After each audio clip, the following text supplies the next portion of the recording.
High বন্ধুরা, সবাই কেমন আছো? আশা করি আমার বন্ধুরা সবাই ভালো আছে। বন্ধুরা, আমরা সবাই ভালো আছি। তো দেখো, প্রচণ্ড পরিমাণে খিদে পেয়ে গেছে, খেতে বসে গেছে। তো আজকে আমি কী রান্না করেছি বলো তো? এইগুলো মেথি ডাঁটা আছে না, মেথি ডাঁটা চচ্চড়ি, আলু বেগুন আর মূলো দিয়েছি, আজকে সিম দিয়েছি, বুঝেছো? আর করেছি বেলে মাছের তেল ঝাল, আর নিয়েছি পেঁয়াজ। তোমাদের ভাইপো বেলে মাছের তেল ঝাল খাবে নি বলে কাতলা মাছের একটা চাকা ভেজে দিয়েছি।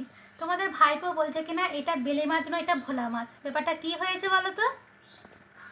কালকে হঠাৎ রাত্রিবেলা কোথাও হতে হতে বলছে কি তোমাদের দাদা যে ফিশ ফিঙ্গার কি কিনে খাবো, এক একটা পিসের দাম 50 টাকা, ঠিক আছে?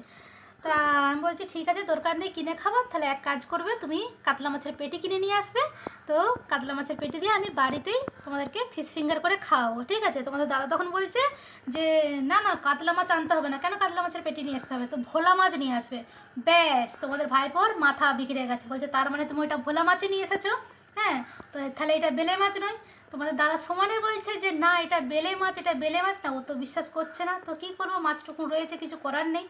তো আমার আর তোমাদের দাদার জন্য তেল ঝাল করেছি, তোমাদের ভাইপোর জন্য একটা কাতলা মাছের পেটি করে দিয়েছি, বুঝতে পেরেছো?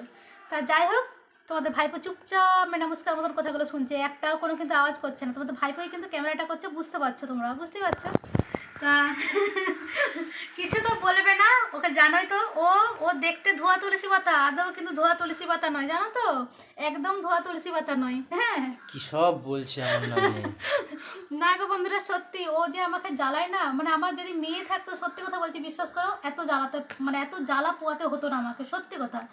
তা যাই হোক, অনেক বক বক করে ফেললাম। তো চলো বন্ধুরা, একটা ছোট্ট মিনি ব্লগ করে ফেললাম। যদি ভালো লেগে থাকে অবশ্যই লাইক কমেন্ট শেয়ার করো। আর বন্ধুরা, সবাই সবাই ভালো থেকো, সুস্থ থেকো, আর এভাবে এই বৌদির পাশে থেকো। তো চলো, আজকের মতো ডাকি, টাটা।